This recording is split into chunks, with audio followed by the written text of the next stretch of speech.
আমার সামনে যারা বসা আছেন বেশিরভাগই যুবক,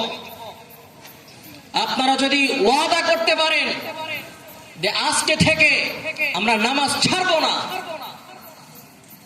আমার যতই কষ্ট হোক আমি নামাজ ছাড়বো না, আমার সব কাম ফেলে রেখে আমি নামাজটা আদায় করব আগে, যদি এমন ওয়াদাবদ্ধ হতে পারেন তাহলে আজকের এই মাহফিল কামিয়াব। আর যদি ভাবেন যে বৎসরে একবার মাহফিল করাবো, নামাজ পড়বো না, বৎসরে একবার মাহফিল করে সব আমি একসাথে করে ফেলবো, নামাজ পড়বো না, আজান দিলে মসজিদের পাশে থাকলে হাইটা দূরে চলে যাব, শাস্ত্রলের ভিতরে লুকাইব, এরকম চিন্তাধারা নিয়ে যদি এই মাহফিল করান, খোদার কসম এই মাহফিল দিয়ে আপনারা নাজাত পাবেন না। কথা মানেন আর না মানেন এটাই বাস্তব।